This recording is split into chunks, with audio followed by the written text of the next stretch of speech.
Pour ne rien manquer, abonnez-vous maintenant. Les vraies voix Sud Radio, le coup de projecteur des vraies voix.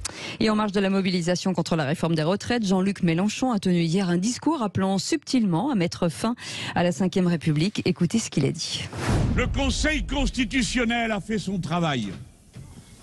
Il a défendu une constitution de nature autoritaire et anti-ouvrière.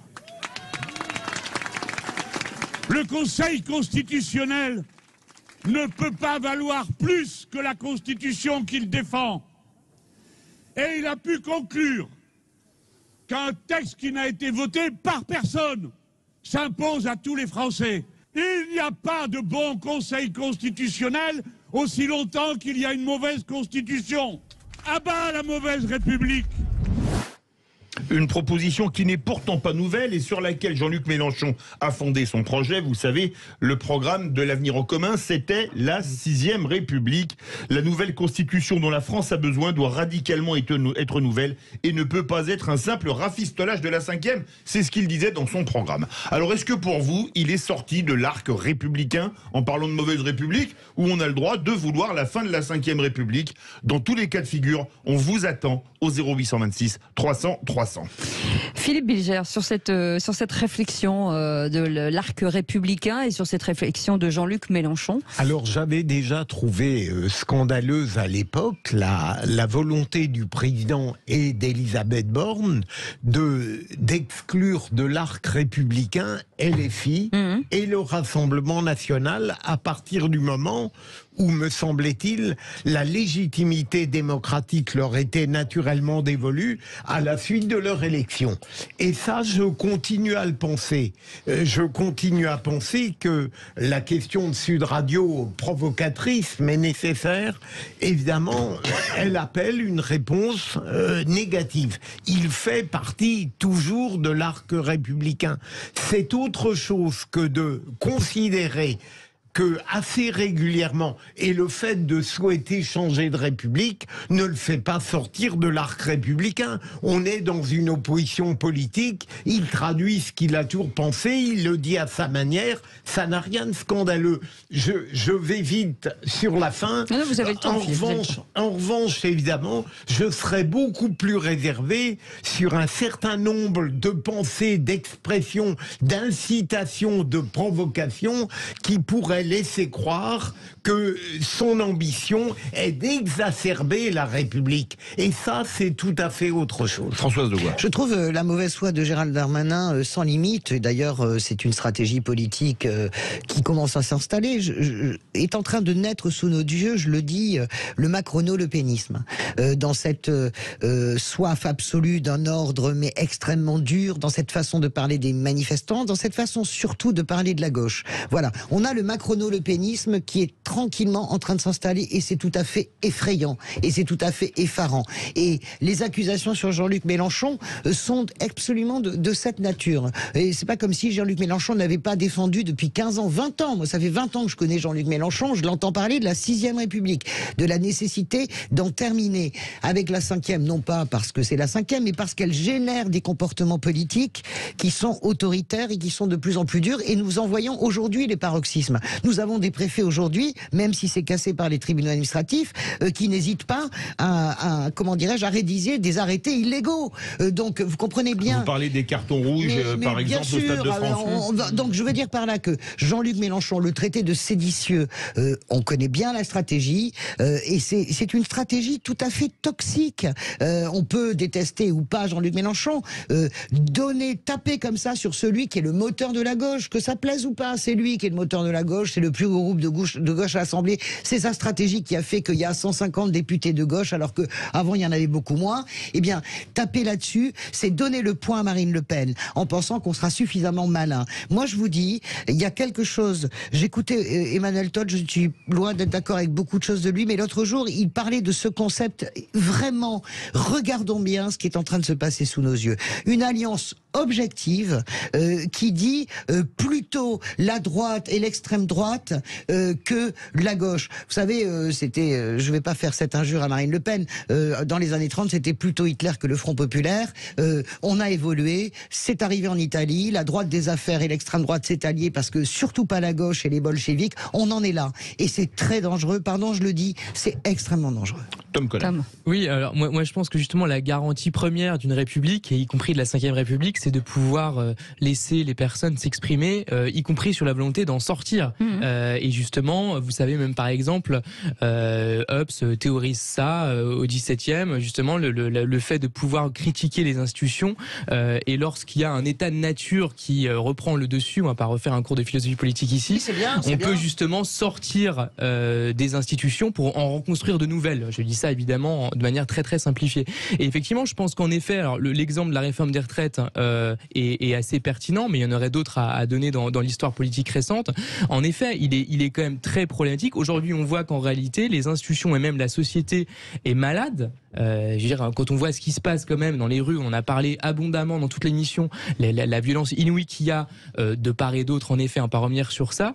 Elle s'explique aussi par le fait que les institutions sont inadaptées. En effet, elles permettent des aberrations, fussent-elles validées ensuite par le Conseil constitutionnel. Ça ne change rien au problème de légitimité dont j'ai déjà parlé un peu tout à l'heure. Donc en effet, je crois qu'aujourd'hui, même ceux qui ne sont pas du tout des spécialistes des questions constitutionnelles ou même des questions politiques, ils sentent bien qu'il y a un problème dans la mécanique constitutionnelle. Donc appeler de CE, moi j'y étais pas favorable très franchement. Moi j'ai eu des cours d'histoire constitutionnelle et j'avais des profs qui me disaient oui mais vous savez la 3e République et la 4e République elles se sont arrêtées, se sont fracassées justement contre le mur des régimes d'assemblée. Et donc comme il y avait un pouvoir parlementaire qui était trop exagéré. C'est vrai, la 3e s'est fracassée sur l'invasion de la France. Non, il y a également l'abandon du droit de dissolution. L'abandon du droit de dissolution qui justement a fait évoluer considérablement l'esprit de la 3e République. Mais bon, peu importe. Et la 4e, où vous savez effectivement les gouvernements se succédaient, étaient sans arrêt renversés. Allez. Et donc en effet, on répétait sans cesse ça pour justifier le discours de Bayeux qui théorisait les urgences de la 5e République en 46. Bien sûr. Et voilà. Et je pense qu'aujourd'hui, on est vraiment sorti de cela. Il faut passer outre, on pourrait dire, cette première réflexion. On peut construire sans doute des institutions qui soient à la fois qui permettent de gouverner et en même temps qui soient plus protectrices des minorités, des droits des minorités. Philippe Bilger, est-ce que cette constitution finalement, elle est plus en phase avec la société d'aujourd'hui ? Moi,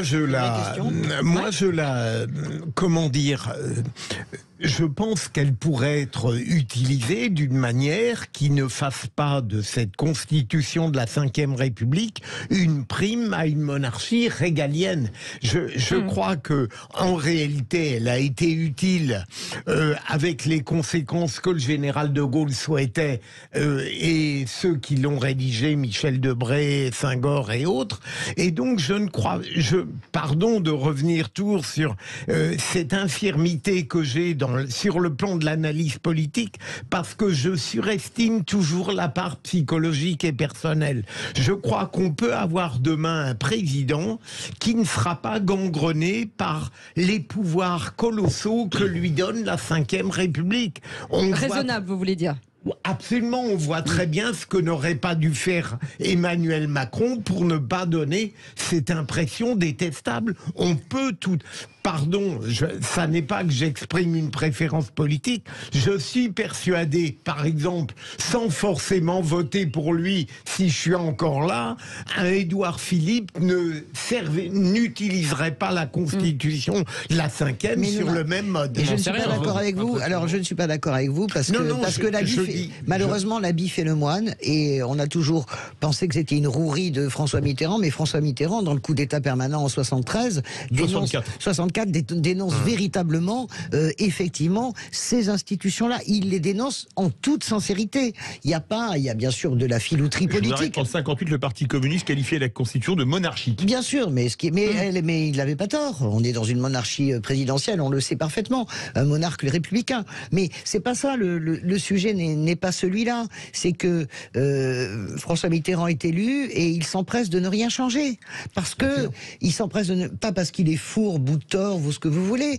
mais parce qu'à un moment donné, ces habits, l'habit fait le moine, cet habit du pouvoir. Moi j'ai vu un président extrêmement responsable et extrêmement raisonnable, François Hollande, qui a fait toute sa campagne là-dessus. Eh bien, même lui, à un moment donné, vous rentrez dans un personnage parce que vous avez l'arme nucléaire déjà. Et à ce moment-là, je pense qu'il y a une part de raison qui s'en va. 0826 300 300. Gérald est avec nous. Il nous appelle de Montpellier. Bonsoir Gérald. Bonsoir Gérald. Oui, bonjour à tous. Bonsoir. Bienvenue sur Sud Radio. Une réaction justement sur Jean-Luc Mélenchon. Est-ce que vous pensez qu'il est sorti du cadre républicain?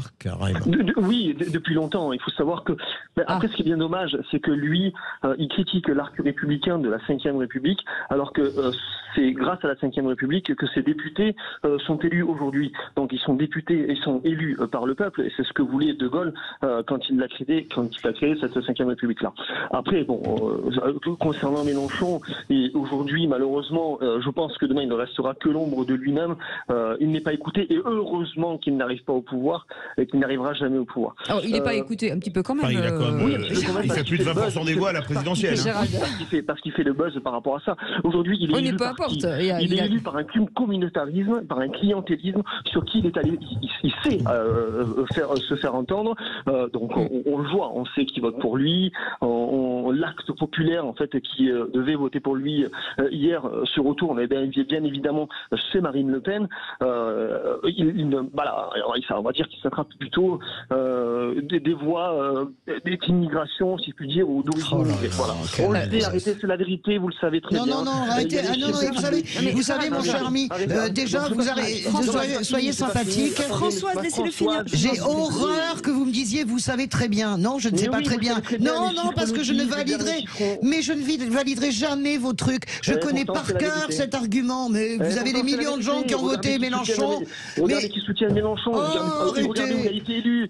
Où est-ce qu'il a été élu? Dans les centres-villes. Dans les centres-villes. Françoise, s'il vous plaît. Gérald, restez avec nous. Restons zen. S'il vous plaît.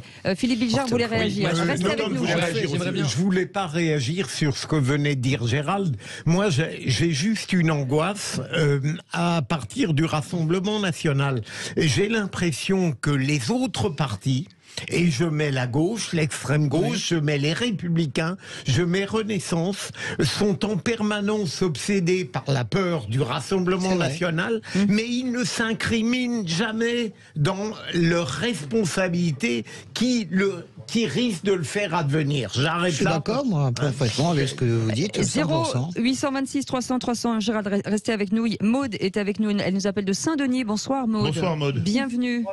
Bonsoir à tous. Bonsoir. Je suis contente de pouvoir intervenir et je voudrais juste vous dire que j'adore vous écouter, j'adore quand vous débattez, quand vous n'êtes pas d'accord, je me gueulez. C'est gentil. Merci. Mais là, vous... Un antidote à Libération. Maude, vous vouliez réagir sur ce qu'on disait? Oui, je voulais surtout réagir sur la Ve République, et je me disais qu'il était peut-être temps justement qu'on passe à une 6e République. D'abord, la Ve République va bientôt avoir 64 ans, donc il serait peut-être temps qu'elle prenne sa retraite. Ça c'est excellent.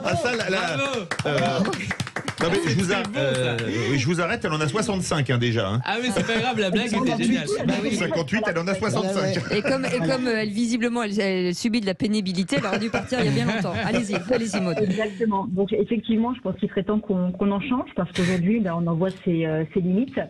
Et puis notamment pour l'élection présidentielle. Parce que ça serait bien qu'on ait véritablement un président qui soit choisi par la population et qu'on puisse prendre le vote blanc en considération. C'est vrai, moi je suis d'accord. Alors, vous restez avec nous, Maude. Gérald, vous restez avec nous, 0826 300 300. On va rester sur ce sujet. On fait une toute petite pause. Ça fait beaucoup réagir. Oui, ça fait beaucoup réagir. Et Maude, surtout, gardez. Gérald, merci en tout cas. Et continuez de nous appeler. On fait pause avec nos vraies voix. Ne vous parlez pas, on revient tout de suite.